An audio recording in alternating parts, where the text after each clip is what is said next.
My mind is set, my grind is set, my heart on ice cold. I'm only here to even the score. Whoa.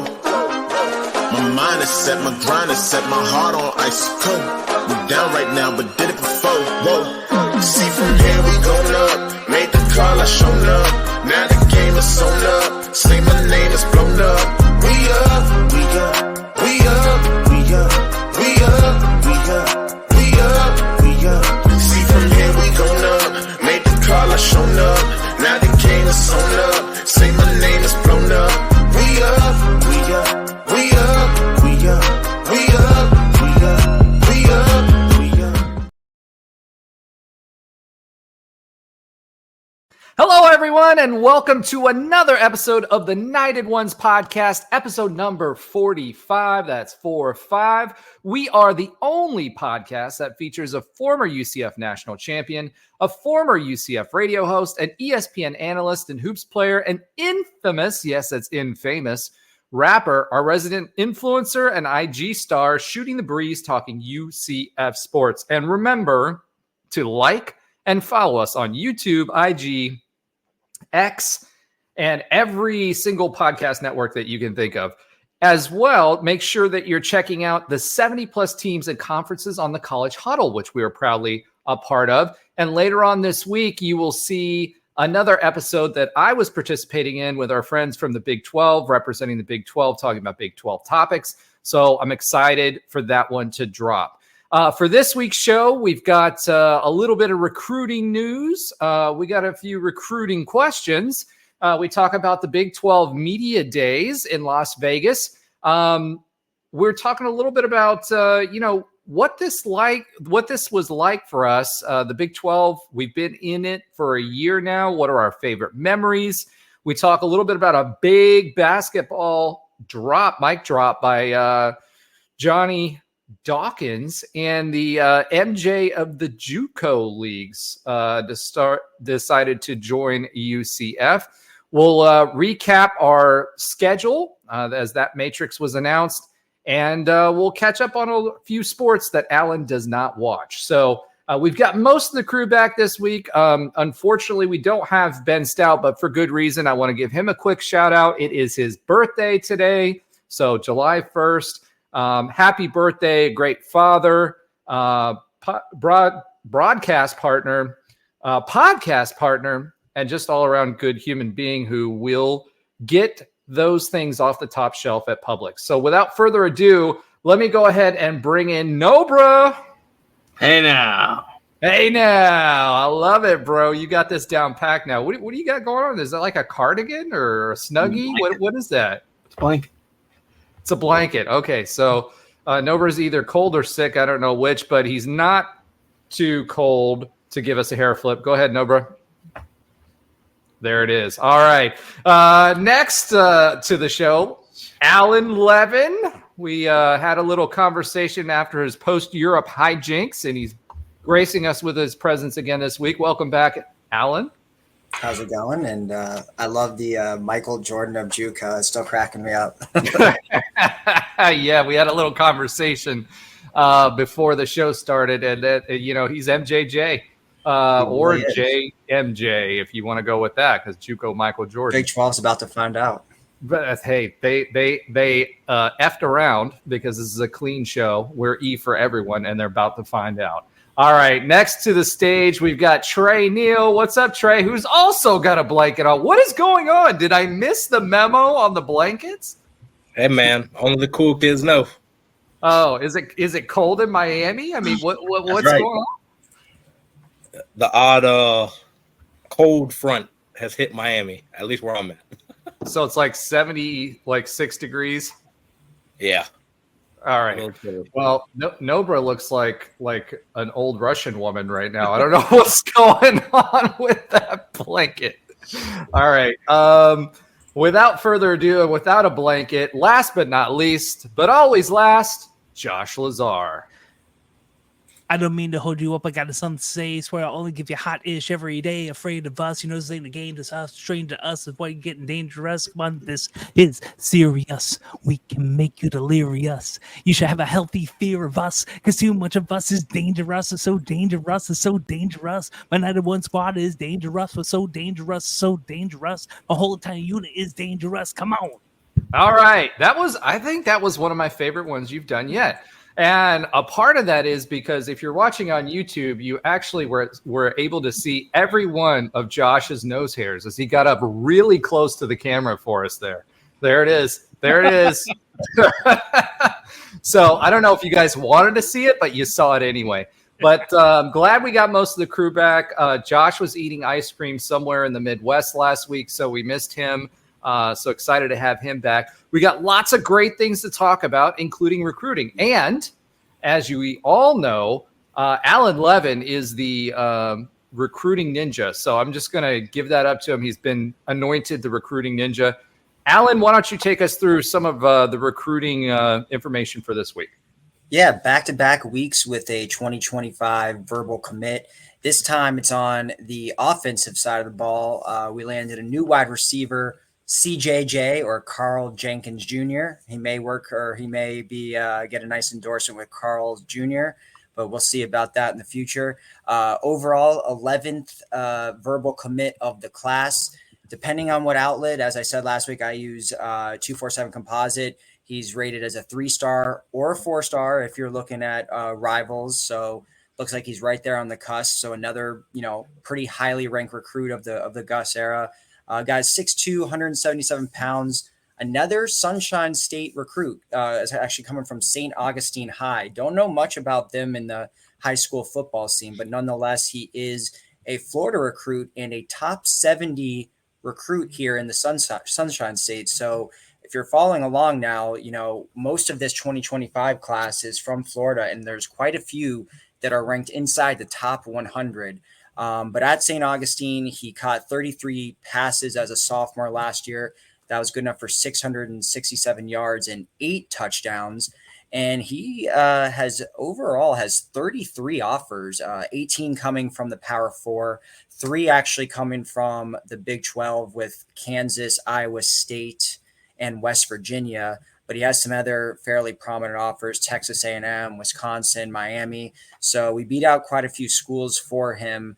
And Roger, I think you put here, stop panicking about recruits. I think Carl Jenkins is another good recruit, second receiver of the class, someone that's, fairly highly rated around the country, and continuing to, stay in state and get some really, really good recruits. I think we've wanted to build up our wide receiver recruiting now for a couple of years. It's been a little bit lackluster until that 24 class that just came in that had some stars like Richardson and a couple other guys. So I think that was a good pickup, as our wide receiver room is getting a little bit younger now, getting more athletic, and Jenkins now becomes the 11th verbal commit of the class. So hold on. You said Miami is a good offer? I thought we established they were a G5 offer last week when we were talking about Miami.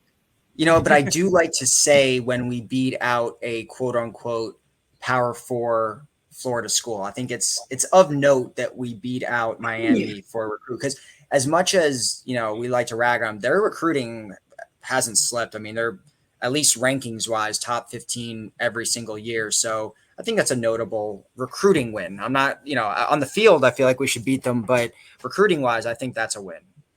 Yeah, I mean, 18 P4 offers. It's interesting that he had 3 Big 12 offers. I wasn't aware of that. Kansas, they're doing a lot better in football than what they have been, but I'm glad that we were able to beat them out. Iowa State, we got X from Iowa State back in the day. Interesting, another name is Wisconsin. So another recruiting battle with Wisconsin being involved. Remember last week we talked about someone we flipped from Wisconsin. So it's interesting to CJ Stroud. So it's interesting to me that that we're back in the day. It was like Georgia Tech. Maybe we were in the mix with. maybe Iowa State we were in the mix with for recruits, etc. And now we're talking about Texas A&M, Miami, and Wisconsin, just to name, those that you wrote on the notes. That's a meteoric switch. So he's got good size. 6'2", 177 pounds is funny because we were talking about Trey's truths when it comes to recruiting. He was listed at 6'3" on some sites and 180 some pounds. So they didn't quite take 15 from him, but they did take that inch. So 6'2", 177 pounds. That's a yeah, that's a B. Thanks, Josh. Thanks. But that that goes to show that we're adding length and height to our receiving room, because most of the guys that we've been taking lately have been 6'1" or above, and he looks really, really smooth in some of the tape that I watched him in from last year. But you mentioned this as well, Alan. You said stop panicking about recruits, and I put that in there for a reason. So the last few weeks we've been talking about folks that have been on campus that are big names. I mean, real big names, national names, right? And this week, UCF fans, if you've been following recruiting, some of those big names went elsewhere. Another one that we may expect going somewhere, or someone that I think is trending elsewhere, specifically to Mizzou, is Boggs. We talked about him a little bit when he was on campus. And stop panicking. Just stop panicking. I think, how many 4-stars do we have right now, Alan? I think it's 5 or 6. In the 25 class, actually, we have 4 right now. Okay, 4, but we're expecting 2 more. Yeah. Are you counting Jenkins? Well, what outlet, I guess, is what it comes down to. But are you counting Jenkins in that? Yes. Yeah. Okay. So, if you look at the Big 12 recruiting rankings and a few of the other recruiting rankings, remember, again, it's average star, and we tend to pull strong in July and August is when we start pulling in recruits. Last season, it was the same thing, and we always finish strong. So, although we didn't get everybody we wanted to, 1, recruiting season isn't over, and 2, I expect that we'll be in the mix for a lot more people. So quit freaking out. It's still early in the recruiting season. We've already got, according to Alan, 4 stars, and depending on what you look, we've already got 4 stars under our belt, which is better than what we've done in the past. And I expect to see some more of those come into the fold. So just make sure you're putting your blanket on, get your Snuggie, get on the couch, and it's going to be okay. So don't freak out too much. Guys, any other thoughts on that as it pertains to UCF fans kind of freaking out with regard to where our recruiting is at right now? I mean, there's either way, it's super early in the process. We, for a lot of time, the first 5 or 6 recruits we had in this 25 class, we were inside the top 15, but I'd rather be top 15, top 20 at the end. I mean, look, a lot of things are going to shuffle. We have already had a decommitment, which obviously hurt our ranking. And Raj, like you said, I think the average recruit ranking matters a lot more than the overall ranking. And that's where we've always, pretty much since being officially in the Big 12, we've been top 2 or top 3. I think last year was number 2 behind TCU. So, we're right there, and we're still going to probably take another, 4, 5, 6 guys before it's all said and done. So look at that average recruit ranking more than the number. And at the end of the day, they have to do it on the field more than how many do we have now? I thought we were around 11, as of a week or 2 ago. How many do we have now with the decommits? We have 11 now. Yeah, we had we were at 10, 1 decommitted to 9. Then we had the guy that Rakeem Stroud that committed last week, and now Jenkins, who made it 11 this week. Okay. So again, we're expecting to take some over 20 recruits in this cycle. So you've got over, just under half the class that's left, right? And so the guys that we're going after, those are the guys that are going to go visit other places, right? And they haven't decided where they're going to go. And I can tell you this, if we don't get our number 1, we definitely have the number 2s choices, plan choice one, A and B lined up. So put your Snuggies on, have a drink, and relax, because there's nothing to get all up in arms about yet. We were that way last year. Everybody was freaking out. And we finished with a pretty strong class. And I think it was the best class we ever had, right? Correct. All right. So that's the message for right now. We'll keep you informed. We'll keep you updated on all of the comings and goings as far as recruiting is concerned. And put your Snuggies on, Night Nation. All right. Next thing we kind of want to talk about is the Big 12 Media Day. So that's July 10th in Vegas. This is one thing we learned from the Big 12 this year is the media days for the Big 12 is an entirely different thing than what it was for the AAC. For this media days, we'll be sending Lee Hunter, Deshaun Pace, KJ, and Kobe, and RJ Harvey. What do we think of these selections? Any surprises? We are one of the few teams that are actually sending 5 representatives as opposed to 4. Most are sending 4. And Cincinnati is sending a punter. So I don't know what that says about Cincinnati's season, but when you get to send Lee Hunter, and we've all seen his interviews, which have gotten better over the years, he just says what he wants. So that's going to be interesting to see. He doesn't say much, but what he says what he wants. Deshaun Pace is expected to be a star this year. KJ Jefferson, obviously, the leader of the team. So this will be another way for him to represent. Kobe gets to come out of his shell a little bit and out of the shadow of Javon Baker. And RJ Harvey, RJ's RJ. I actually had a conversation, as part of that Big 12 podcast. We were talking about people that were left off of the All-American list by Phil Steele that he published. And RJ Harvey was my number one person that should have been on that list, either first team, second team, something. Yes, we've got some great running backs, but Kansas's running back over RJ Harvey, I'm sorry. I love Phil Steele. I've talked to him many times in interviews. He puts out a great product, but this was a miss. So what are you guys' thoughts on that? Well, just speaking to that, who were the running backs that were on the All-American list, if you pull that up? Probably Ollie Gordon and then Texas Tech's running back, I think. Yeah. Well, for the conference? I thought we were talking about conference, conference. Right? Yeah. So Oh. Ollie Gordon and Texas Tech's running back, who was really good last year. Gotcha. Okay. So was RJ Harvey. I mean, no doubt. I mean, he averaged. He had over 1,400 yards last season. He averaged 6.2 per carry, and the year before that he was at 6.7 yards per carry. Any Power 5 league that you can average 6.2 yards per carry. I mean, Trey, you can speak to this probably better than anyone.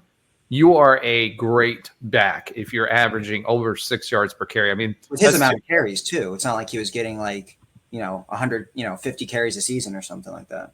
Right. Yeah, but you think about that. That's 2 rushes and you got a first down. I mean, that's against Power 5 competition, and we were against some pretty good defenses this year and still averaging that. And he was running out of steam towards the end of the year because he was being used as much as he was. I'm sorry. RJ Harvey should have been on that list. He got slept on for sure. And he's been slept on. I mean, there were some people middle of last season, and if you listen to the announcers, everybody in the sports media world is aware of RJ Harvey. He's just not getting, they were talking midseason about him potentially being a dark horse for the Heisman. He just is not getting the recognition that he deserves. I mean, that man Go ahead. No, go ahead. Go ahead. I just pulled up the 1-on-1, and it says he was second team. He got second team. I was just looking at that. Yeah. It was Ollie Gordon, like you said, the kid from Texas Tech, and then the second team was RJ Harvey and Devin Neal. Yeah. And No, And- those are some good running backs, though. That's a really good group. So, well, I mean, Alan, in the meantime, do you mind pulling up Texas Tech's running backs numbers from last year? I mean, he ran all over us, that's for sure. But who didn't? They didn't have any receivers or a quarterback. I mean, so yeah, they kind of Taj Brooks. They could have run all over us. He had. I mean, RJ had better. It depends on how you look at it, but he had 290 carries for 1,541 yards and 10 TDs, and he averaged 5.3 yards per carry. So a little bit more yards than RJ, but RJ had more touchdowns and he had a better yard per carry average. So, I mean, Taj Brooks was great. Don't get me wrong, but I think RJ probably. I think you could make a case that Ollie and RJ should have been the two first teamers. for sure. I definitely think that. I think it's more than a case. I think RJ Harvey deserved that. And you know what? Sorry, I think what you're thinking of where he didn't make either list was the conference itself came out with it. Like, Phil Steele's an independent media person. The actual Big 12 preseason all conference things that came out, it was Neil on Kansas and Ollie Gordon on Oklahoma State, and RJ didn't make it. It didn't even, I don't even think he did get an honorable mention was what he got. That's what it was, but he did not get first or second team. So Phil Steele honored him with that, but the actual conference rankings that came out did not give him first or second team. Yeah, and I'm sorry. I think he's a senior. Normally, they give a little bit of not leniency, but levity to seniors. And the numbers that he put up are wasn't he like the leading or top 10 rusher in the country for most of last season? And then it kind of trailed off when we had to give him. He finished 10. Yeah, he finished, I think, number 9 or number 10 in the country as far as yards. And then he was top 10 in almost like every rushing category for the most part. So if you're in the top 10, which means, you've got the Big 10 that has however many teams they have now, 16, 18, whatever it is. You've got the SEC that's got 16 teams. You've got the ACC that had 18 teams, and you still finished in the top 10, including the Big 12, which had 14 teams last year. So, you're talking 40 teams. He finished 6th in rush yard, but he finished number 6 in the country. Ollie Gordon was number 1 and Taj Brook was number 4. So I think, it's splitting hairs. So it's just splitting hairs. Well, I'm going to split those hairs. Yards per carry. The yards per carry is a full yard almost more. So that tells you how many fewer carries he had and only 100 more yards by Taj. So it might be splitting hairs, but 5 in touchdowns. Yeah, exactly. And that was with our pitiful red zone offense last year. I don't know. All right. It'll be interesting.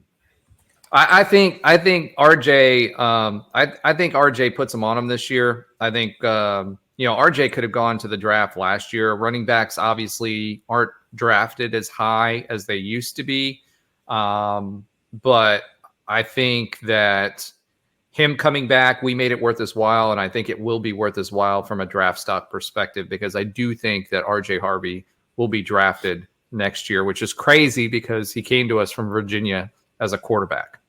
So, he looks like he's swole. He looks like he could be on like a Rocky movie or something, one of the villains on Rocky these days. But I think he was undervalued.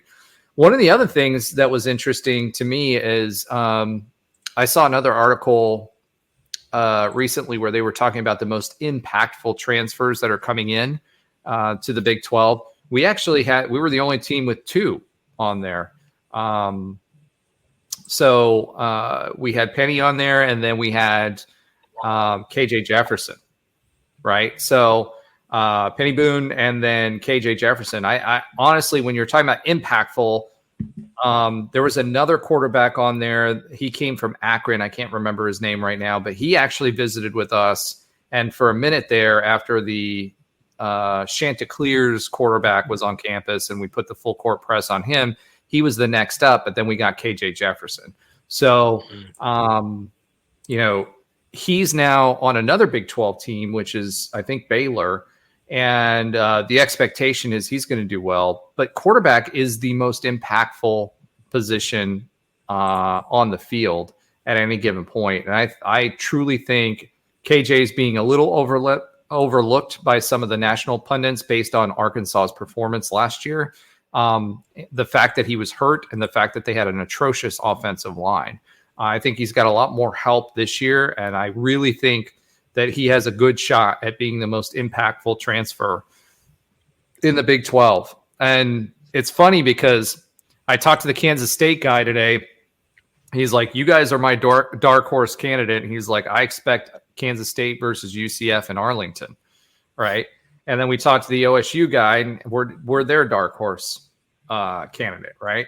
And then I was talking to some of the other guys. So there's a lot of expectations, although the media is hyping up certain, quite frankly, player brands when you're looking at Colorado.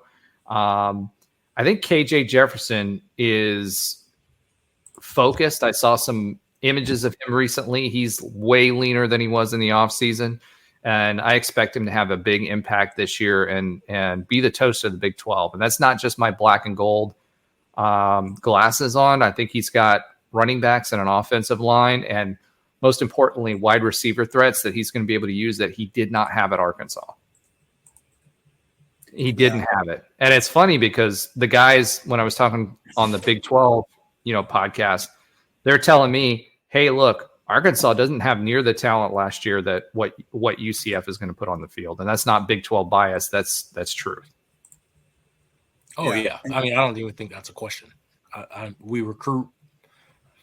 It's hard to recruit in Arkansas just because you're in the SEC. I mean, and this kind of goes to what we were talking about last week. Being in the SEC is great, but you're recruiting against juggernauts. Like, you can't. It's going to be hard to out-recruit Georgia. It's going to be hard to out-recruit Bama. It's hard to out-recruit Texas now. Like, it's going to be hard to do that. And Oklahoma, like, it's just the reality of it. It's hard. And even, for example, this is why being in Florida is to an advantage for us. Our high three-star, middling three-star players are significantly better than Arkansas's three-star players, just in skill-wise. We're a lot more talent. We have a lot more talent in Florida. So I think we always have that advantage, especially. But Trey, it just means more in the SEC. They should be able to scoop everybody from us. Nah, it means more for 3 or 4 of those teams. That's it. That's maybe 5 now. Maybe 5 now. Yeah, maybe 5. But I mean, Oklahoma's going to have to do something. It's going to be hard. Texas hasn't done anything in 10 years, and Oklahoma, I mean, they've consistently been good, but that's because of quarterbacks. But I actually read an article that was only published in Oklahoma. Believe it or not, Oklahoma can't afford to pay Brent Venables. What do you mean? So they're in worse financial shape than most. So you know how we've been talking about this this profit sharing thing that's coming down the pike for everybody, right? They're in financial straits. So yes, they're joining the SEC, and yes, they're going to enjoy more money. But as of right now, they're in financial straits, which is funny because they are throwing a whole heck of a lot of money at the softball program. I think this is where, and kind of, I hate to digress on last week's conversation, but I think this is where UCF has an advantage, right? Because we've had to work off of and be successful with a shoestring budget. And a lot of these other teams, and you heard UNC's chancellor talk about this, they're getting hit with this and they don't have the money. They just don't. FSU was the same way. They were strapped for cash for their athletic department and were operating in the red as well. So I think we are well positioned to be successful, and we will only get more cash in the future. But you'd be surprised at how many of these athletic departments truly now, are they in the red, and can they dip into the university's money? In some cases, yes. In some cases, no. The endowments sometimes are earmarked for certain things and can only be used for certain things. So it'll be interesting to see how all of that shakes out long term. But some of these folks that are traditional blue bloods, they're even in financial straits when it comes to this. And the comment was, this was from the OSU guy. He's like, this article didn't make national news. He's like, there's a reason for that it didn't make national news. But Oklahoma's in a lot worse shape financially than most people thought. The other interesting thing is that the Big 12 obviously thinks enough about us that they put us and in the OU game as the programming for, I think, the last day of the Big 12 conference, including Oklahoma and Texas in there. They put Oklahoma and UCF, the game where we went down to the wire and we're a 2-point conversion away from covering it, despite the terrible call there towards the end of the game by the refs. So it was horrendous. It really was. But that's okay. We're not dwelling on that. That's in the past. Oklahoma's moving on. We're moving on. But UCF, they're putting some respect on UCF, and I think even the networks are expecting big things out of UCF this year because of where they've placed us in the TV scheduling. So exciting stuff. I'm excited, and here's another thing: Deshaun Pace. Look out for that name this year. We haven't talked too much about him. I think college football talked about him a little bit. He's going to be drafted. I don't know how high he's going to be drafted, but he's going to be drafted. And the whole Cincy situation with the three that came to us, Miles Montgomery, Deshaun Pace, etc., was not good with the coaching staff last year. So he's going to be motivated. This is his last year. I expect Deshaun Pace to do some big things. So make sure you're looking out for him. And obviously, Gus Malzahn, this is a way for him to highlight Lee Hunter, Deshaun Pace, KJ, Kobe, and RJ, because those are the names that not necessarily Lee Hunter, although I think he will. I think he will declare for the draft this year. Yeah, those are the folks that you would expect to see drafted this year. And we've only had one other season where we've had 5 that I recall. What year was that? Wasn't that Blake Bortles? The Blake Bortles year? Wasn't that 5? 4. We had 5 recently. We had the year that Jacob Harris got drafted, Trey Nixon got drafted, Richie Grant, and Aaron Robbins. Was it Aaron Robinson? A-Rob, yeah. A-Rob and one more. It was recent. It was right after Heupel left. We had 5 guys drafted. 2019? Yeah, and Tay Gowan. That was all in the same draft. Yeah. Correct. That was 6, I think, that you just said. Yeah, it was 5 or 6. It's 2021. That was Nixon, Gowan, Harris, Robinson, and Grant. That was 2021. Yeah, we had 5. Yeah, and then we had 4 another year, I believe. It was 4 after 4 with the Peach Bowl. The undefeated team had 4. Yeah, Traquan. Yeah, it's 2018. Akins, Mike, Aiken. and Shaquem. Yep. Yep. Trey Neal should have been called. He should have. Instead, he's now he's in a blanket in Miami in 78-degree weather. See what happens when you don't get drafted? You end up like Trey Neal. Well, even back in 2003, we had 4 with Mike Mabry, Elton Patterson, Doug Gabriel, and Asante Samuel. So we've had years with multiple, like more than 3. But 5? Not very many years with 5. No, not many. I mean, there's a lot of years where we have 1 or none. So I think 2023 was a combo breaker for I think we had every year since 2017. That it's all good. We'll have at least I'd say we at least have 3 or 4, which would be. Be great. Once we get to the end of the season, we'll have this conversation again. But really, KJ Jefferson definitely could see getting drafted. Kobe Hudson, he was almost 1,000-yard receiver last year. I can see him do it. Lee Hunter, absolutely. Yes. RJ Harvey, maybe Malachi Lawrence too. If he comes, is he a senior this year? I don't think that's if he goes out. He's a junior. Yeah.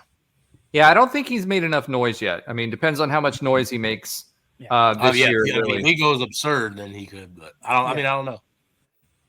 Yeah. But So going Tennyson, that's another one. I think he's a junior this year, right? Yep, or senior actually, I think. But going back to the guys that you said, are there any surprises with the guys that are being featured in the media day? I don't think KJ, Kobe, and RJ are a big surprise, but I thought seeing Lee Hunter there was great. I mean, I don't know if you guys recall, but I mean, when he first got here, Gus did not, is very picky choosy with who he lets the media interview, and Lee Hunter was not allowed to interview. So to go from that to be one of the featured guys in the media day is great. And Pace to me is interesting. I think a lot of times you don't see new guys or transfers. I know Cage is transferred, but he's obviously the quarterback and the leader of the team. So that's, I think, a little bit of a different situation. But Pace, like you said, I mean, Gus is really, I think, really hyping him up. He's already said he thinks he's an NFL guy, like you said, Roger, and he's really putting just a lot of respect on his name and really kind of showcasing him. I mean, I think he's essentially already locked down a starting job, and the fact that he's being featured as a first year UCF player on media day, I think is a high honor and kind of shows what he thinks of him. So those two names kind of stuck out to me, Lee and Deshaun Pace there. The other three weren't too surprising, but for Lee Hunter to go now from where he was to basically being slated as one of the leaders of the defense, and then him and Pace, I thought that spoke volumes about who he chose to go to media day. Well, I think Lee Hunter, you saw last year, he got some more interviews, right? And he's great. And here's why I like Lee Hunter. He doesn't care. He just says what, like, his answers are short, but he has some good one-liners, right? So when his first season here, he even self-admittedly was not working out the way that he should have been. And I think what you're seeing is it's not just, I think this is a reward more than anything else for, the hard work that guys are putting in. And if Lee Hunter has continued to develop the way that he did last year, that's a dude to use Gus's like terminology. That's a real dude, right? Like that's a guy you do not want to be across the line from. And KJ, Kobe, and RJ, and throw Deshaun Pace on there, that tells me they're motivated. And if they're motivated, that's one thing we've questioned the last few seasons is who's locked in, who's motivated, who's going to give the extra. If we're seeing 5 guys there that are being highlighted that way, that tells me that I think that bodes well for the season, because that tells me those are 5 guys that are being rewarded for the effort that they're putting on the field. So, other than, I don't think anybody ever is going to beat Shaquem with his stint in the what do you call it? I can't think of the name. The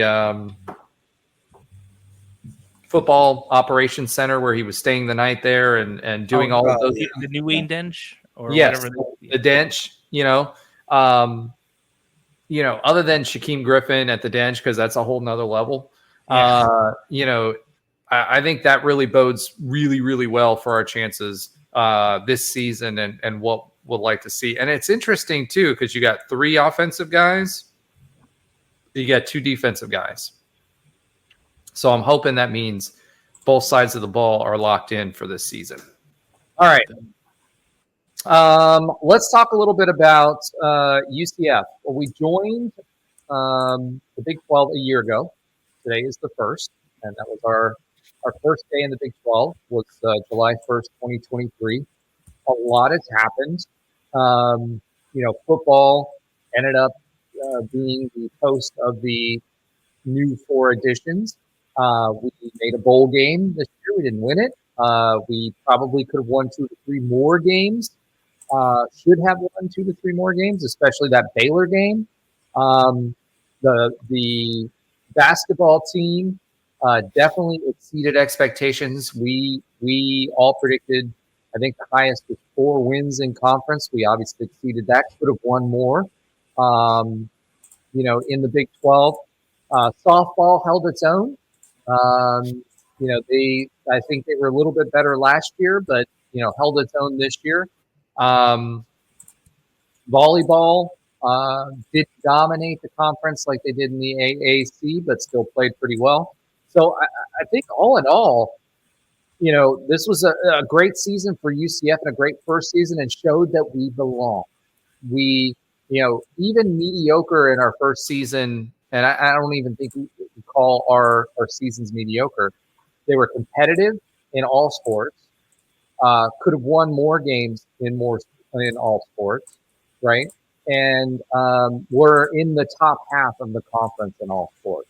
So I do think men's tennis played really, really well this year. I know these are sports that Alan doesn't care about, but men's tennis did really well. Women's golf did really, really well. The rowing team did really well. Our track team did really well. I think we showed this year that we absolutely belonged and could compete in the Big 12. We were not one of those G5s that just got called up and, got our brains bashed in. I think that was the biggest takeaway and win for me. As far as best memory of the Big 12, it's got to be a tie between beating Kansas and storming the court, and just beating the snot out of Ollie Gordon and OSU. What do you guys think? Definitely not the Baylor game. No. Yeah, I mean, those are probably it for me, for sure. I'd add, win or loss, I think just going to the environments of the game, I think there's a noticeable difference. I think we're going to see it a lot more now that we even have added a couple more teams, but I think just the difference in the atmosphere with just away teams, fans, they travel a lot better, in my opinion, than the AAC did. And I think that makes the games fun. That makes the environment fun. That's what makes the environment special, in my opinion. It's, how the atmosphere is. I even went to when UCF played Oklahoma, softball game. And it's like OU fans travel. Like all these teams travel, and they travel. They took up half the stands, and they have all these crazy chants. And I just always think that that's what makes it fun. That's what makes sporting events fun. As fun as it was to, beat ECU, 70-0 or games like that. I don't think the atmosphere was anything like that. And we've played in big atmospheres. I think that's what's always been the most fun for me. Is just as a guy that played, that's what you remember the most. You remember you don't really, you do remember the games you win, but you just remember the atmosphere. Like I couldn't tell you the atmosphere versus when we played Austin P. I remember the atmosphere of that conference championship game. I remember the atmosphere, the Peach Bowl. Those are the ones you want, and you get that a lot more often. You should remember that conference game. You got the winning interception. Come on now. I'm just speaking to like just the atmosphere, because those atmospheres are isolated, but in the Big 12, that's a lot more common. Like it's a lot more common where, you go to a Baylor game and they're not even that good. They still travel to see they still travel. That's what to me is the most fun part about, this step up that we've had in the Big 12. And I'm excited again to see more, because we were, like you said, we were a little mediocre as far as the performance. And how Night Nation is when we're winning. We can be insane. So I think that's going to be a lot more fun once we get to the future and start, winning a lot more games. Just ask a certain Cincy quarterback that described our atmosphere versus some of the other big names that they played. Exactly. And I think it's going to be fun going to, some of these other teams. I remember going to ECU, and it wasn't fun. Like it wasn't a crazy atmosphere. But I can't imagine going to Oklahoma for a regular season game. I can't imagine going to. Here's the thing, Trey. Going to Arizona State. ECU is a bad example, and here's why I say that. ECU, when we were in Conference USA and just moved up to the Big East, quote unquote, the AAC. ECU has a 50,000 person stadium, and they always filled it up. Like always filled it up. They were one of the premier atmospheres in the quote unquote G5. They were national championship contenders not too long ago. But that just goes to show and kind of proves my point with what I was saying before when it comes last week when we were talking about relevance, right? And people showing up with regard to relevance. ECU football has not done well recently, right?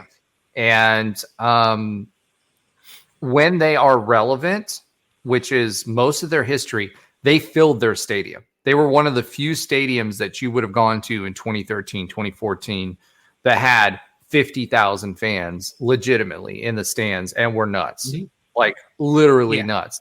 So I think ECU is a bad example. I think maybe SMU would be a better example because even not necessarily just isolating one. I guess I shouldn't use ECU. It's more so just the totality of the conference. I think all of these teams, Temple. Yeah, Temple. Yeah, Temple football. Yeah, exactly. But like it's just there's not going to be a lot of places, if any, we go to where they're not crazy about their sports. It doesn't matter if they're basketball. Yeah, it doesn't matter if they're a good team. It doesn't matter if they're an average team. I think they care a lot about it. And again, that's what makes the environments fun. And I think that's what I'm more so was saying because, I think we made a lot of environments fun. I think when you are not literally us, but when you're the Beatles coming into town, everybody wants to come see that, no matter where they're at. Let's say literally us because that 2017, even the Maryland game. Even the Maryland game, like I was at that game, right? And, people were jumping up, like our sideline was lit. It was lit the entire time. People were on the benches jumping up and down, waving towels, whatever. Like we were lit. I was literally lit. We aren't talking about that. On the Maryland game, we were lit. Yeah. And I think we were lit. Like that's what makes it special. And when we were when we got the streak and we started getting ranked, every away game, besides Temple, all of those away games were packed. And it wasn't, I wouldn't even say it's because of the other team, because all the other teams weren't, they weren't great, but it was because of us. I don't think that's exactly the case anymore. Now, we're still a big draw, but Oklahoma, shouldn't even say them. Utah will be a big draw. Colorado is going to be a big draw. When we go to TCU week 2, that stadium is going to be packed. Like these are going to be big draw games, not only because of us in it, but because of the other teams that we're playing as well. And I think that's the difference for me. And I think that's what makes the environment. It takes it up another level. I think that's what makes it. You talked about it last week, Roger. You would trade being a middling SEC team for the environment, just because every Sunday or every Saturday you get to go to a game that's packed, that's meaningful. And we get to play in it because of that relevance. And I think that's what, at least for me, the Big 12, the noticeable difference that I've appreciated the most was just that relevance of each game is a good game. And then the fans are going to travel, which makes the environment awesome. 100% agree. Alan, what do you think? What's your favorite memory? It's tough for me, how we always joke about, I don't care about any other sports besides football and basketball, but the Oklahoma State memory was awesome. Even, I think at one point we went up 21-3, and I still was a little nervous about that game. But then when RJ Harvey broke off that 94-yard touchdown, that for me was probably the highlight of the season.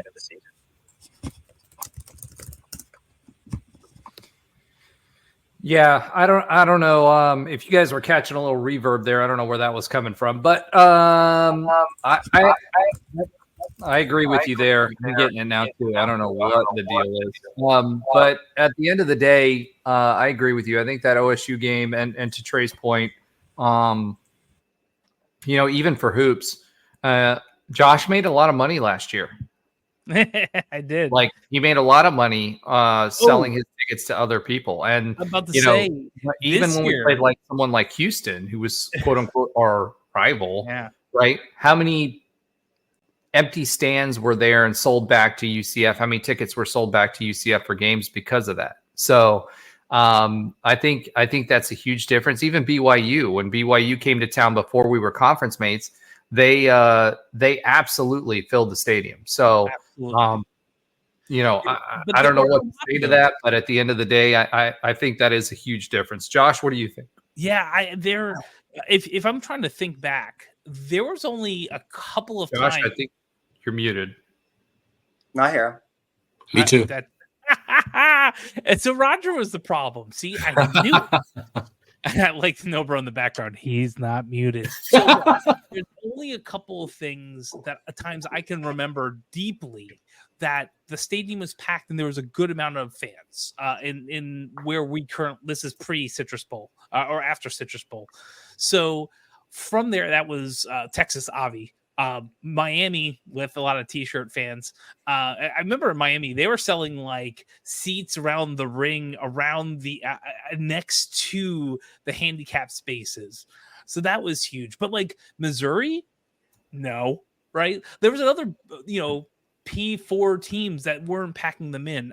I feel like because we're a new destination for so many people in the Big 12, and now we got 4 more schools, I think that's going to be a huge deal. And they're not small universities. So I feel that I agree with everything that Trey said. I feel like there are very few times in the past in our own conference, maybe once or twice. And I mean, that's probably when we were in the Big East / AAC for a year that we had a lot of people attend. Now, forget football. Football is going to be insane. My basketball tickets are going to be worth a lot of money next year. And it's part of me is like, should I just get some more seats? Not for that purpose, but I thought about this. Yes, for that purpose, because we have already established you cannot go to big games. Next year I'm going. I'll blame it on someone with the initial D in Johnson, or so you have to, and some with the last name of Williams. I think we might have at least one. It's not going to be my fault, and honestly, I'm going to take a pass on any losses while I'm in attendance, while they're taking a month or so to gel with like 2 original OGs, maybe one Hendricks who's going to be a walk-on to save a scholarship space, and like 450 new other people. So, but yeah, it's exciting. Like if all right, real quick, favorite moment, Josh, 1 sentence. Too much silence. All right, Trey, favorite moment? Probably the Kansas basketball game. All right. My boy Allen, favorite moment? RJ Harvey, 93-yard touchdown running that crushes Oklahoma State's soul. All right. Josh, we're coming back to you. You've had a few minutes. I'm going to go. I can't go with the win. I really loved going to that Oklahoma game and with everything that surrounded it, and talking to the refs on the way back in Atlanta, going and not saying more than that when they were looking at that interference call in Atlanta's airport. What did they say about that interference call again? They're referees, right? They weren't going to definitively say too much, but they you can tell they thought it was a bad call without saying it. They looked at that thing over and over and over again. And I know this is on an old podcast. The short story short, I was at the Oklahoma game. I flew right back at the end of it. I had an Atlanta layover, and while I'm eating my my food that I get for free when you get priority pass in that one place in the Atlanta airport that actually gets you food, I'm pretty sure it's the Sam Adams place. I sat down and I saw 3 guys watching film, and I didn't know if I knew they were AAC because they were all watching AAC games, but I didn't know who they were. So I asked them if they were doing clips of multiple different games. I asked them if they had film of the UCF Oklahoma game. They said they did. I realized they were refs, and I asked them to take a look at the end of the first half. They looked at it over and over again. They studied it well, and they were shaking their heads the entire time. It was tough. So was it a shaking vertically? No, it was a shaking. No, no. Yeah, exactly. It's hindsight's 2020, and there's a lot of that around. But that's a game that I feel I had a very great experience in Oklahoma and Oklahoma City, so that was a fun experience. I still think we got the short end of the stick, proverbially, in the conference this year, consequently, the Baylor AD made enough noise that the refs weren't reviewed or graded up until this year, so they are now going to be reviewed and graded. So hopefully we'll see a little bit better performance when it comes to the refereeing. And that's, let's be real, the Big 12 schools have been complaining about refereeing for a long time. All right. Since we talked a lot about basketball, let's go ahead and pivot. All right. A little delayed response to hoops. Alan, since you've been carrying the load as far as recruiting is concerned, why don't you give us a little bit of background on the exciting UCF player that was just signed? Pause. You mean JuCo Michael Jordan? Yeah. Yes, I love that. JuCo Michael Jordan or Micro Michael Jordan or whatever you want to say. Micro Michael Jordan. UCF Nation he's not as tall as MJ, so that's why I said that. Mm-hmm. Well, in case UCF Nation hasn't heard, we did land the next Michael Jordan. His name is Dior Johnson. He played at Clarendon College in Cali. He was actually one of the top-rated recruits in the entire 2022 class, a 5-star pretty much by every single outlet out there. Kind of went through a lot of different recruiting stops before he made a decision. Originally, he committed to Syracuse, obviously a great basketball program, before decommitting to commit to Oregon, before decommitting again, and finally committing to Pitt, where he signed his national letter of intent, but unfortunately did get in some sort of legal trouble and then had to go the JuCo route, which ended him up at Clarendon College, where last year he was a superstar by every metric, which is why we're calling him the next Michael Jordan. He averaged 30 points, 6 assists, 5.5 rebounds, while shooting 52% from the field and 42% from beyond the arc. So he had an outstanding season for Clarendon. And then he took it even a notch higher in the JuCo playoffs, where he averaged 45 points per game. So I guess this guy is just an offensive superstar, albeit in a I guess a lesser kind of league with JuCo. But this is a guy that was really, really heavily recruited, obviously in high school, had an offer from pretty much every major basketball program around the country before ultimately ending up at Pitt, and then not ending up at Pitt. But he's 6'3", 180 pounds, and another guard as part of this class, but we continue to kind of pick up these former 4- and 5-star recruits. It kind of feels very similar to what Gus Malzahn did in that first year, where he was getting guys like Terrence Lewis and all these guys that were former 5-stars in high school, got into some sort of trouble, or, went to 3 different schools before they ended up at UCF. So I don't know how that translates in basketball and football. I'm very wary of the 3 or 4 school guys that don't work out anywhere, regardless of how they were recruited out of high school. But clearly this guy's talented. He actually he's not someone that hasn't played. He has a lot of experience just at the JuCo level and obviously excelled there. So now UCF brings him in as, I guess, potentially the starting point guard, or I don't know. We have 17,000 guards on the team, so we'll see how he fits in. But yeah, so that's the newest UCF basketball recruit. So I guess, as the kids say, Dawkins is cooking. He's cooking. Last chance you, I think, is really what you were looking for. Yeah. This year. But we had a ton of offensive power that we brought in this year, right? So that really is the key and the foundation for what we were bringing. And again, we talked a little bit with Ben before the show, and I talked about this on the Big 12 podcast. We are really going the guard slash 3/4 route, right? So kind of like what Houston did with getting guys that can score, But also, we can rotate. And when you do that when you're expecting to play a press. We saw a lot more press last year. We didn't have the depth that we have this year in scoring. We really only had one consistent three-point shooter in DJ. He really upped his game this year with his rainbow shot.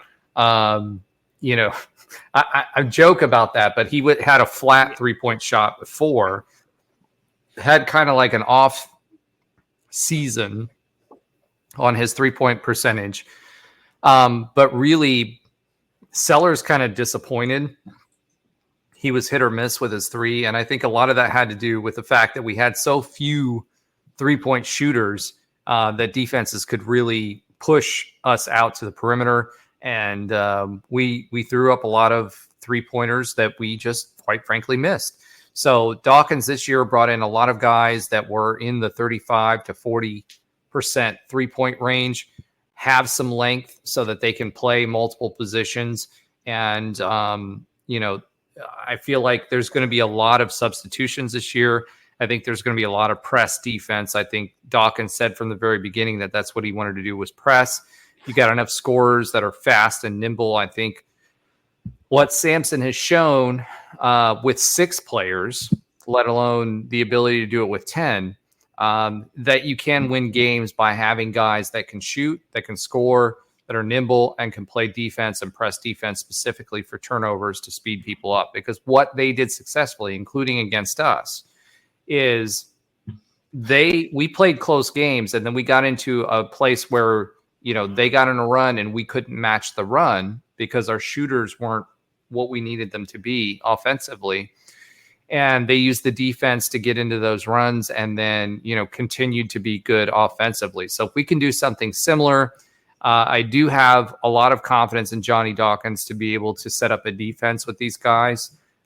If they can be half the defense that we were last year, with regard to turnover ratio and press defense, then you've got you're always going to have 4 really good offensive threats on the floor, and you're going to have the 7-footer 5-star in the paint, and one backup that's 7-footer as well. That's a 7-footer as well. And the thing about I'm talking about TM. The big thing about TM is he doesn't play like a traditional 5.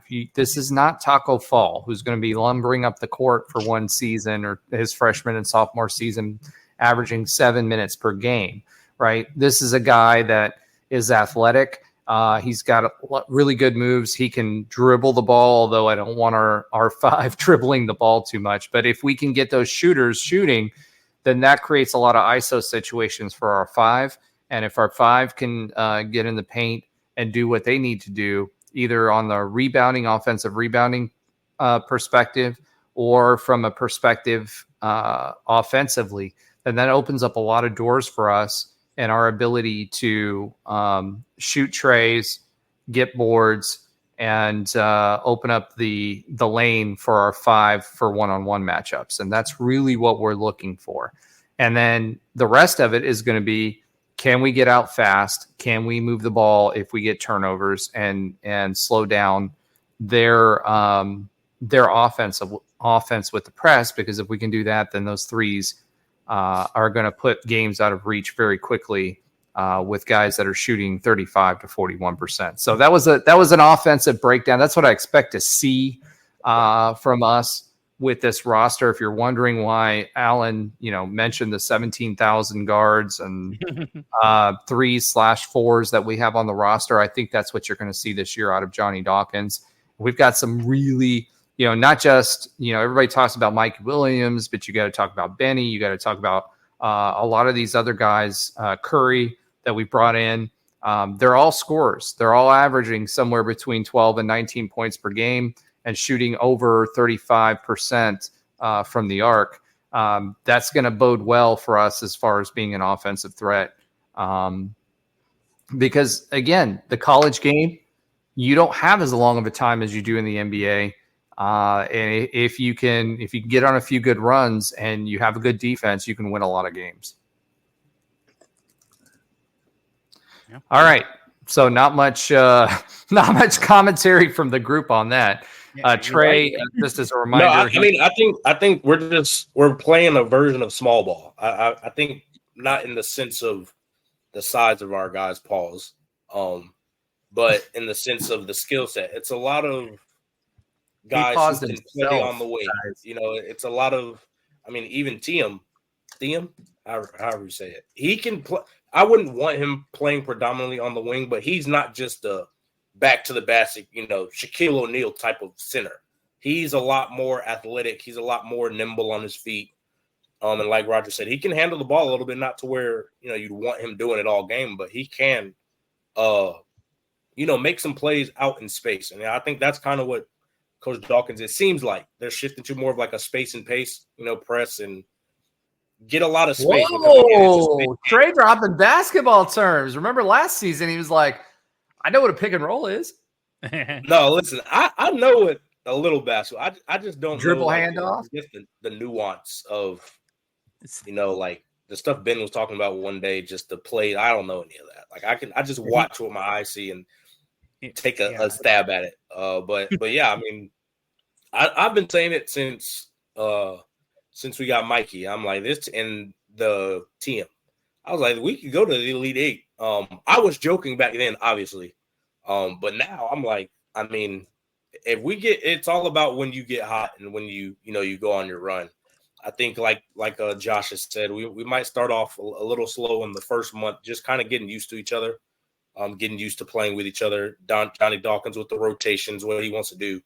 But I think, once we get into the meat and potatoes of the season, I think this can be a really, really good team. And I think if we hit our strides and play to our potential, I don't see why not. You're talking about, like Alan said, a former top 5 player in the country. You're talking about Mikey Williams, a former 5-star, Thiem, 5-star, Benny Williams, 5. Like, if you have all these 5-stars playing to your potential, you should be in that conversation. I don't see why not. That's what Kansas is doing. That's what North Carolina is doing. That's what Gonzaga, all these big-time programs, that's what they're doing. They're just turning out 5-stars each and every year, and they play to their potential. They win national championships or make deep runs. And I think if we do that, I don't see why not. Well, especially in this conference. To your point, when it comes to just pure talent, this is by far the most talented basketball roster that UCF has ever fielded, and I'm not even joking about that. Yeah. That's not a. We've had some great players. We've had some NBA players. We've had folks, like even Isaiah Sykes and Keith Clanton and their ilk, that have played. But by far, when it comes to the hierarchy of basketball, this team is more aligned with what a Kansas would bring in than look at OSU. On paper, they should have been a great team, but they played terribly. And everybody transferred. You know what I mean? Kansas State, they're doing exactly what we're doing in hoops right now as far as who they're bringing in with scorers. So Johnny Dawkins is not the only one.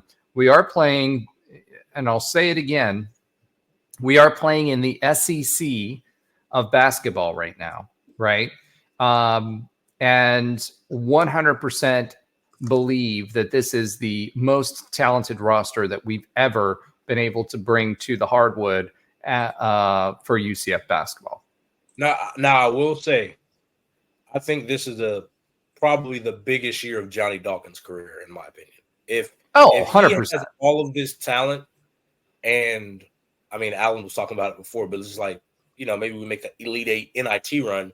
That's not acceptable with this roster, because if you can't coach elite talent, then the ceiling is, we just lower the ceiling by 1,000 meters, because ultimately what you want to get to, I think what we want to get to as a program is we have elite coaches that can bring in elite talent and coach it up to perform at an elite level. That's what everybody wants at the end of the day. That's what you strive for as far as what you're building. If we get an elite talent, but we can't churn it out and perform, then I can tell you now, we're not looking at the talent this year. It's not going to be, you don't have enough talent. The talent speaks for itself. I think that's a little bit when we talk about, with Gus. The roster is not the issue anymore. So we expect results. The results will be, you have to perform with this team. You have the roster. If you get any better, you're talking about, again, just 5 stars all over the place. So I think it's a big year for him. And I'm interested to see, because I think Johnny's a good coach. I don't think he's ever had this kind of talent. So I'm interested to see, hey, if we can get these kind of talent players in there, we might be able to be a powerhouse type of team. We just have to get the talent in. But if you can't do it, we might have to find somebody that can.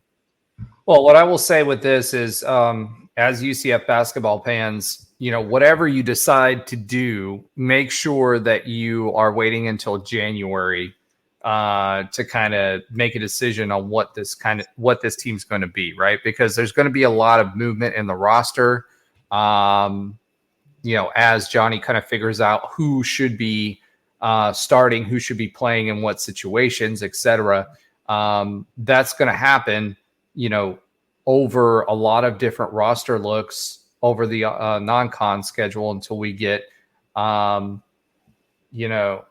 into January. So we're going to know who this team's going to be in January. So don't jump to any conclusions. And I know as UCF fans, we never do that, right? Ever.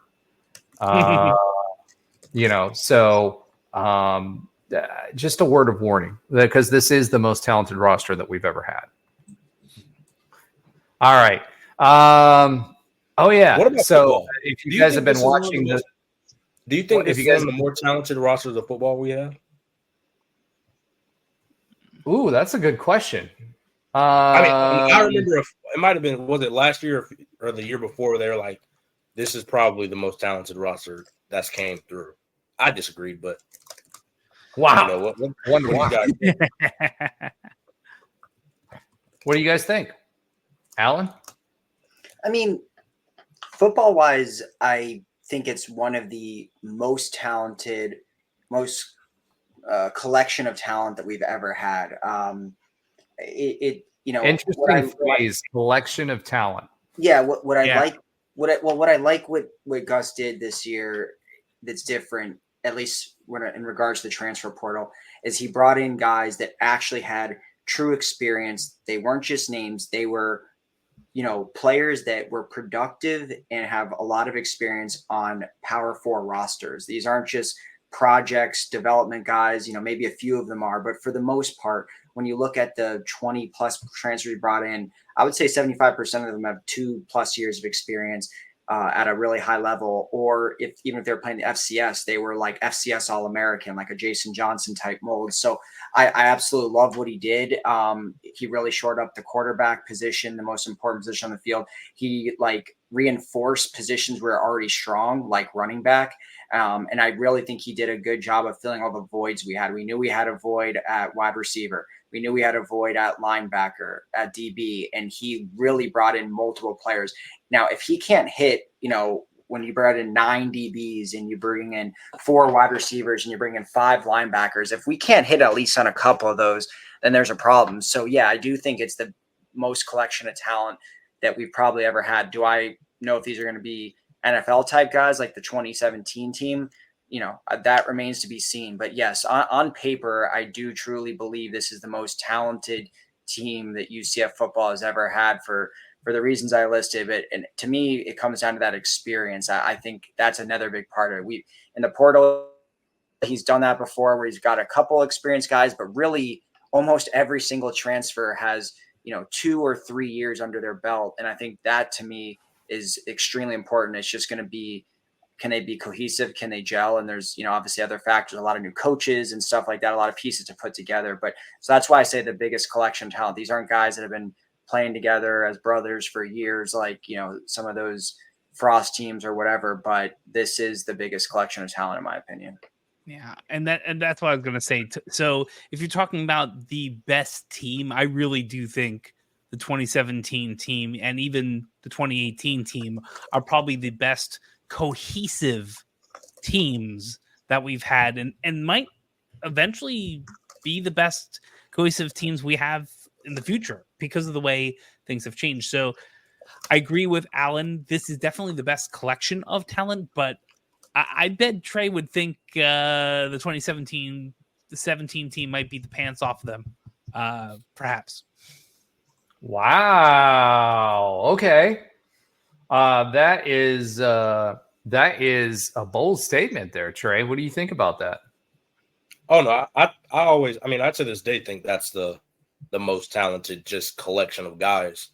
Mostly because, and it's hard comparing it to now because some of the guys that we see, they don't necessarily play here. You know, we might see this talent shown elsewhere. And I think that's huge. I think where a guy like, you know, you talk 2017, you look at the two deep roster of that team, you're talking about not only there were guys ahead of them that were really good, but they also in their own right, you know, a year, 2 years, 3 years later became all conference type of players, you know, and I think that's where people don't understand that kind of talent because they just couldn't play. And we put so many, you know, packages and selection. I mean, people forget, they remember Marlon Williams, you know, 2017, but they really remember him more so for his, you know, his breakout year. I think it was 2021, 2020, one of those years. But Marlon was a beast. It's hard to get the ball when you have Traquan Smith, NFL guy, Jordan Akins, NFL guy, you know, Adrian Killens, Otis. Marlon's problem at the NFL level was speed. He had the body, he had the catch radius. Yep. He could body he's defenders. A beast. Like once he got the ball, he could run guys over. Yeah. You know, I was really, really rooting for him because I think he could have been a very special player at the NFL level. Yeah, he just even you know, a guy like Jacob Harris, who just has an amazing year, his last year, he was on our roster. He was on running routes at scout team, and he was hard to guard because he's just a freak show athlete. He's 6'5", you know, 220, running 4.3, 4.4. You can't teach that. But we were just so deep at the position, they didn't really need him. And I think, you know, when I look back at now, that's what I say. And of course I played in it, so I might have a bias to it. But I mean, and that was really just the offense. You talk about the defensive guys. I mean, we were turning out, a lot of those guys played in the NFL, played in the UFL or USFL, whatever it is now. And they were really good. We have a lot of Grey Cup winners. Yeah, they were. Yeah, CFL. Like they were really, really, really good players. All conference level players, like first team all conference players. So I mean, I'm gonna have a bias. But again, I always think when the games got big, we always showed up. You know, and I think that's where I always, you know, it separates. You know, I think you can have all the talent in the world, but when it's time to make plays, you have to make the plays. It doesn't matter about if you're, you know, it wasn't just one. That's the thing about that, you know, is it never was just one player. It wasn't just Mackenzie Milton would make plays. You know, the receivers would make plays. The running backs would make plays. The tight end, it was everybody. Like the defense would make plays when we needed it, right? That was the thing, is those key moment plays, and that's why we won a lot of those close games. Yeah, and I think, I mean, unless they just come out and they just blow the doors off of teams, which, I mean, it's possible if they're, you know, as advertised what they say, I think it's going to be hard to beat that team. But again, we have to see it on the field first. Well, I don't think we're going to blow the doors off of anybody, to be frank. I mean, we playing, if we're a super talented team, we could. I don't think there's really holes in this roster. But I think people undervalue what the Big 12 is, because the SEC has built up its brand on Georgia and Alabama for so long that I don't think that they value what the Big 12 brings to the table. The reason there's not a dominant team is because they're all good, right? Oh yeah, and they're all pretty close. So the only bad part to that argument is TCU. And TCU made the playoff and got absolutely embarrassed. You know what I mean? That's the first time and the only time that I remember a Big 12 team being embarrassed. And, you know, I think the narrative would be a lot different had TCU made it closer. Even if they just put up a fight, it would have been a lot.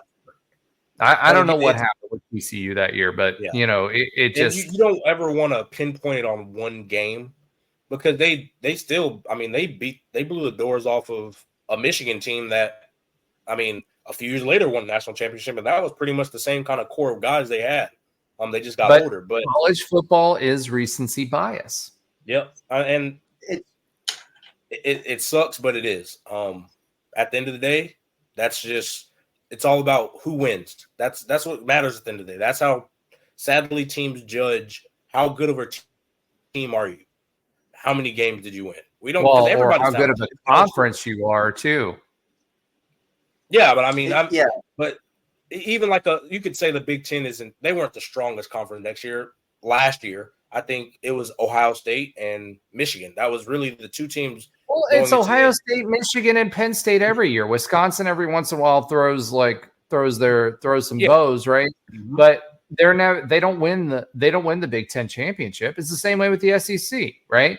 It's either going to be Georgia or Alabama. Now it'll be interesting to see what happens with Bama now that they have under a new coaching staff, right? They don't have Nick Saban anymore. They don't have the recruiting advantage. They didn't have as good an NIL as people think because they had Nick Saban. So what happens when Nick Saban gets replaced? That's a brand name. There's a reason they paid that man $12 million a year and gave him a free house and gave him a bigger house because he wasn't happy with the 6,000 square foot mansion in Alabama. You know what I mean? There's a reason they did that. And that was because Nick Saban was Alabama football. What happens to Alabama football once Nick Saban goes away? You had Bear Bryant, then you had a bunch of mediocre years. In fact, we, to this day, have given them their worst homecoming loss that they've ever scored the most points against Alabama on a homecoming game of any other team in the history of Alabama, which is a long time. You know what I mean? So what becomes of Alabama afterwards? I think Georgia picks up the mantle. I don't know how well Georgia's going to do, but who else is going to pop up there? I mean, you've got Texas now. I don't think Texas is going to do it. Oklahoma's been doing really well for a long time because they've been QBU. What happens after? They were really more attached with their head coach too. Like the reason they became QBU was because of Lincoln Riley. And once he left, I mean, what's Oklahoma? Not to be a diss to him, but Lincoln Riley. Well, what is Oklahoma? They had everything. They had everything that they could handle with UCF in the Big 12. Yep. But that's power football. That's playing power football. You don't get any off weeks, right? Yep. Any given team can win. I watched the Urban Meyer, whatever ESPN 30 by 30 documentary, whatever, right? That dude was, no matter what you think about the Florida Gators, it was all about putting them through their paces till they got to the point where they were mentally prepared to win over a long period of time. And even then, the season before they won the championship, they were favored and then they had a letdown. It's not going to be easy if you're playing in power football. And the Big 12, I think, gets overlooked because the teams are so good that they beat each other up. There's no clear-cut winner. That's it's a double-edged sword in a sense. It's all these teams are so good and they're all so close together that they beat each other up. But it'll be, you see the one game, like the national championship game with TCU, and they're like, oh, that conference can't be that good if this is the best they're trotting out, and I think that's where you kind of lose the luster, which it's biased, but that's just how it works, sadly. But yeah, I mean, it'll be interesting. I think, all right. Really, so we went from hoops back to football. Let's go ahead and pivot.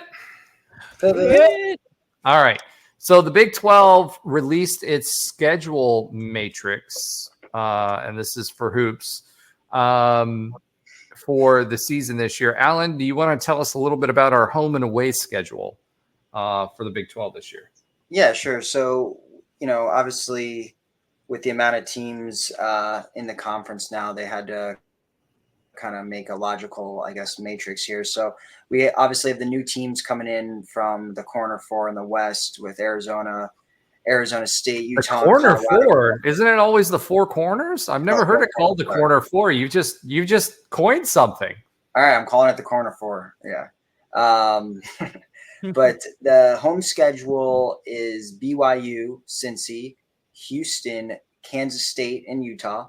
The away schedule, we got to go pretty far. Arizona State, Baylor, and Texas Tech, and West Virginia.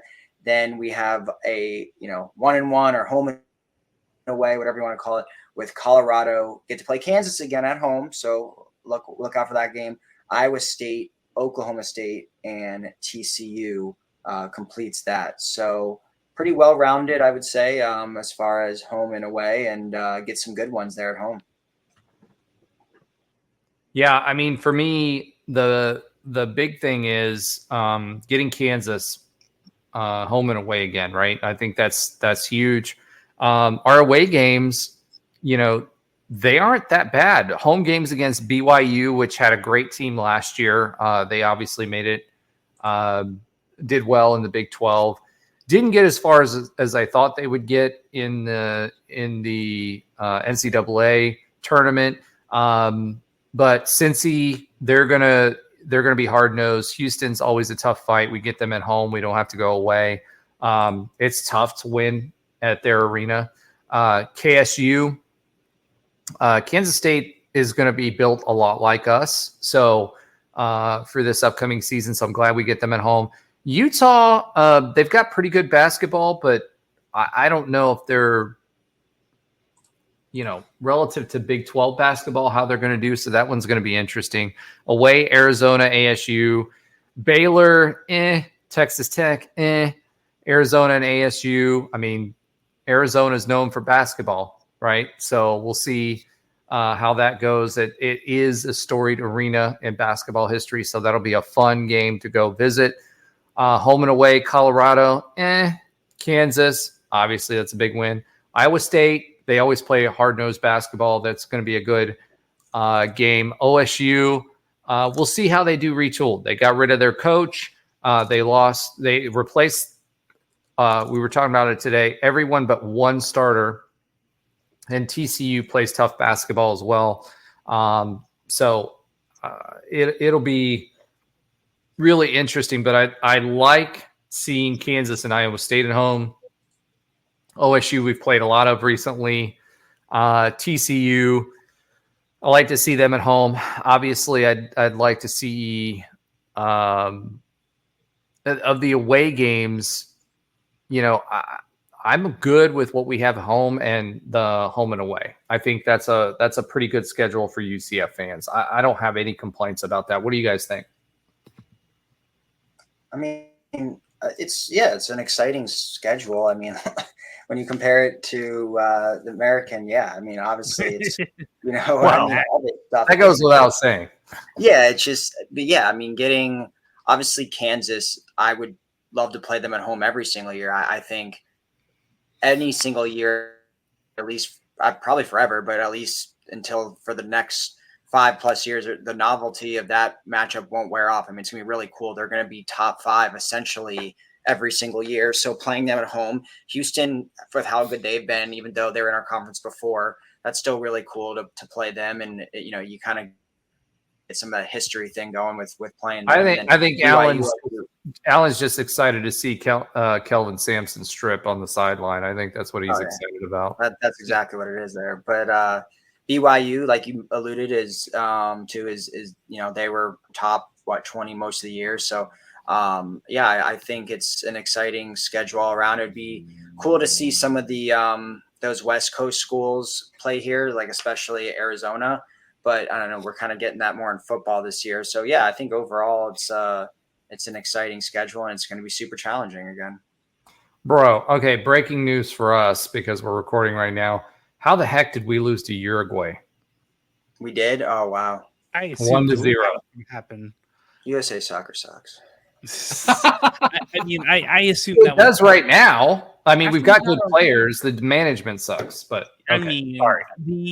I assume that was going to happen after we got a red card, 13 minutes in on that game when against a ref that is known to be very prolific with throwing out red cards. I just assumed that was going to happen. I mean, Uruguay is not a bad team. They won every game so far in the group stage. So, I mean, maybe it's not, Panama and Bolivia is a little less. Yeah, Dude, the only one in the Copa that should have been a problem is Mexico. That's it. True, but we lost to Panama, and that was a problem. I mean, yeah. All right. So going back to the American football, that's enough of that soccer stuff. Trey, did you have anything you wanted to add to that? No, I mean, I think it's, again, like Alan said, I wish we could play Kansas every year at home. I think that's always going to be a big draw. Like you said, they're always going to be a top 5 team in the country. And if they're not, they're going to have, NBA talent everywhere. So I always think that's cool to see. But yeah, I mean, again, it's like going from the ACC to the big leagues, that every game is going to be a good game, home, away. Here's the thing, though. You got to start remembering the longer that UCF is in the Big 12, the more respect they'll put on our name. And I've already seen it in the media and seen it with other teams and how they talk about us and everything else in football and in basketball. I think last year, going back to that question about, the first season in the Big 12, I think we put respect on our name. And I think that will continue.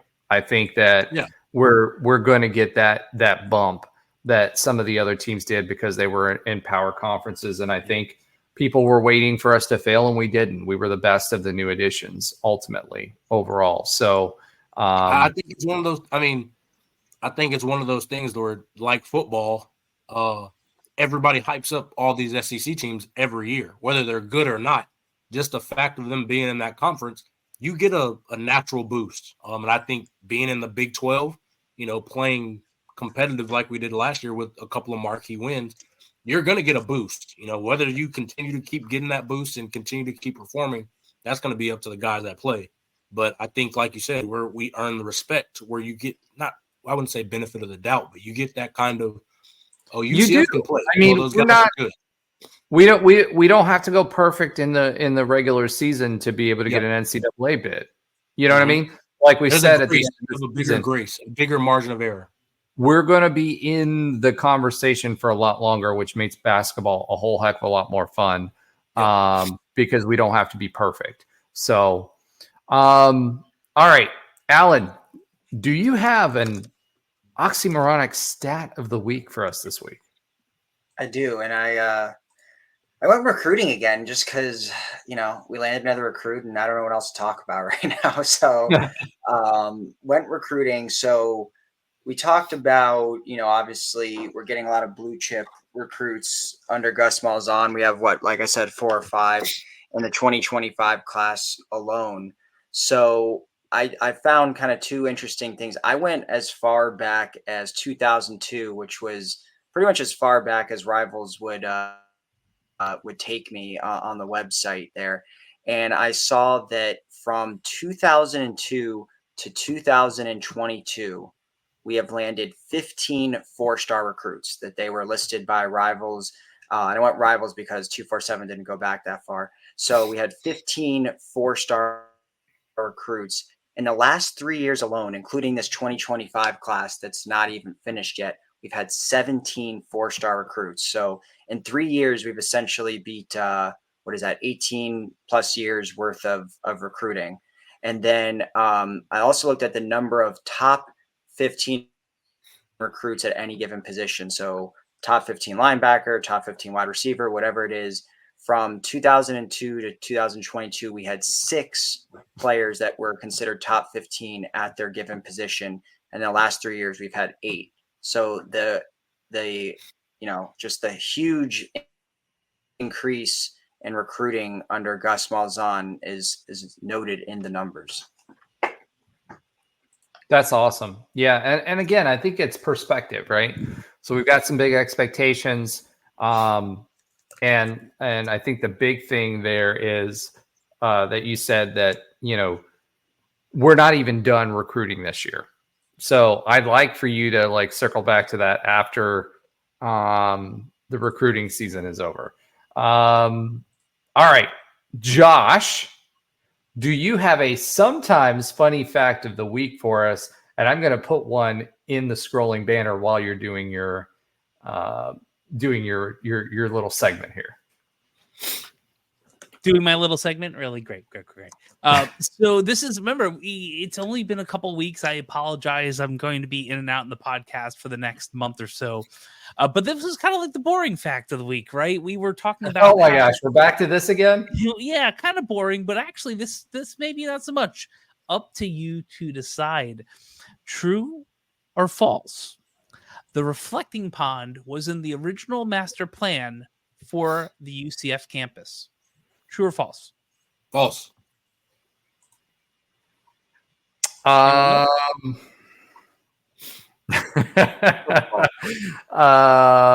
gonna say true. Alan, tiebreaker? False. And of course, Roger, as always, is wrong. What's interesting? I know that. I figured it was a trick question anyway, but I just remember it was the reflecting pond was on there very early on when we opened. That part is probably true, but it was not in the master plan. And two things. One other note: reflecting pond, not reflection pond or reflecting pool. There are a lot of people who still think it's the reflection pond, but it's reflecting pond. So basically, it was not a part of the master plan. It was an afterthought by President Milliken as a solution to a terrain problem in that area. A dried up pond existed, and it became a muddy pit several feet deep when it rained. So they thought, you know what? Let's make a reflecting pond out of it, and it is now iconic part of our campus. All right, so it was actually built to add on to that in 1968 when they added the library, and was not completed until 1970. And we did not start doing our Spirit Splash until what year? Ooh, well, it has to be before 97. I can tell you that.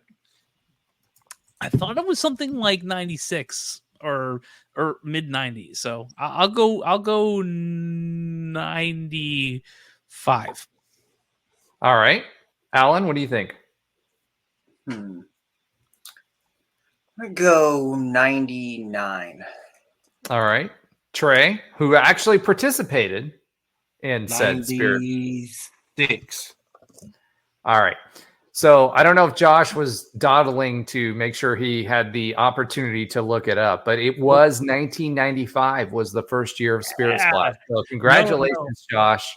You you won the Rogers Sometimes Funny Fact of the Week. Well, I knew it was new when I did it in 97, but I didn't know how new it was. So I was giving it a little bit of precedent. Yeah. So it took from 1970 to 1995. So 25 years for someone to figure out, hey, it's a great idea for homecoming to go run into the reflecting pond. I think sometime around like the 90s, not the 90s, sometime in like the 80s or 90s, the bottom of the reflecting pond was gray, and someone had the bright idea to paint it blue. I knew that was a part of that mix too. I'm like, why would you ever make that gray? It makes no sense. Did they throw ducks way back when? No. No. I would say no. I don't remember. I remember something being thrown at me in the early 2000s. So I think it happened to happen sometime that sometime along that time. What was I think being it thrown happened at while you? I was in school. What was being thrown at you? Oh, ducks. Something was being thrown at me. I remember. Well, I'll tell you when. Hold on. 1997 was the first duck throw. Oh, it was the first year. So, okay. So I always remembered stuff being thrown at my head because that's when I was a freshman. I will tell you that I lost flip-flops in the reflecting pond. I got sick every single time I went into the reflecting pond for homecoming. What kind of sick are we talking, Josh? Oh, cold and the ick. Anyone who's been in the reflecting pond probably in the last 15, 20 years has probably had some of the ick that's been in the reflecting pond homecoming part. Yeah, I do like that a lot. I don't think I'd do it now.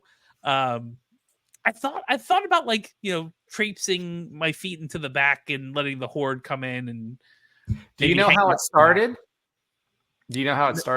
No, I was there, but no, I don't. No, well, not the duck part, but the spirit splash. I don't. So in 1995, the student body president was at the homecoming and was pushed into the reflecting pond, and everybody just kind of ran in afterwards. So that's how Spirit Splash started. That sounds like the 90s to me. I'm gonna blame Greek life. I don't know if it was actually a Greek person that pushed them, but it sounds like something they would do. Probably. All right. So Trey, for next week, your homework assignment, if you choose to accept it, your best Spirit Splash story as a football player. Now, I imagine your 2015 and 2016 Spirit Splashes weren't as exciting as your 2017 Spirit Splash. 16 was pretty fun. 15 wasn't. I mean, people came just to do the Spirit Splash, but that was it. Yeah. Yes. Josh's segment has turned officially into a student re-education. Wait till we talk about Wild Pizza, but that was actually before my time, so I can't have too much. All right. So Trey's got homework for next week. We will start our re-education segment back for the football season. Last but not least, Josh, what is your quick update on other UCF sports that Alan does not watch? Hey, I'm going to take over for a second and go one step back, and then I'm going to talk about all the sports Roger does. Oh, my goodness. Is this Josh's version of One More Thing?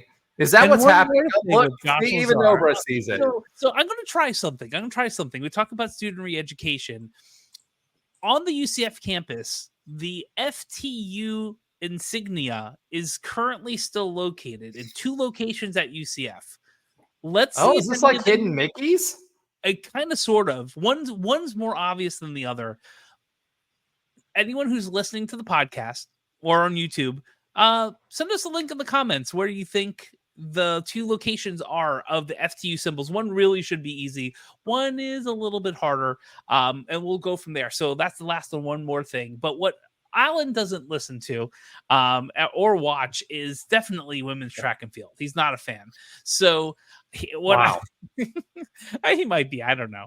But when we tried to do the show notes, they weren't in there. Renaya Jones, Ashira Collins, and Kaya Williams all were trying out to be on the USA Women's Olympic team. Unfortunately, they all did not make it, but this is what they did do, which is still amazing. Renaya Jones placed 10th in the women's 100-meter hurdles. Ashira Collins placed 9th in women's triple jump, and Kaya Williams placed 23rd in women's 400 meters. And that's still some serious and amazing work, because they got to the trials. Some people don't even get that far. So congrats to all the women who participated in that, and I wish them the best. I think I know Renaya and Ashira are gone. I'm not 100% certain on Kaya if they're seniors, but I wish them the best in whatever their future endeavors are. And I missed the scroll, so it better be something good. Oh, it was definitely something good. Okay. Alan is not Title IX approved. That's what we've come up with for this segment. Alan is so good, but you have to have some fun. I get made fun of all the time on the show. Yeah, we will have to check with our administrators to see if Alan will continue on the show, because he's not Title IX approved. All jokes aside, Alan, glad that you're back again this week after Europe. All right, so that was a heck of a show. We shared a little bit about our Big 12 memories, although we kind of went around the block and got down to one sentence. I'm looking forward to Trey's homework for next week. Just thank you everybody for listening. We've picked up more followers again, month over month. We appreciate the support. We welcome your input. Make sure that you're checking out the College Huddle. We're here for you. So, let us know what you want to hear. Let us know how we want to turn up the volume on the quality of the product that we're bringing to you. We appreciate you, listening to us every week. And the feedback, we get a lot of feedback outside of the comments. Make sure you send the comments in there as well. And remember to like, subscribe, and from the other podcast, Grind. Go Knights and Charge on. Oh, look at that. But Trey's frozen.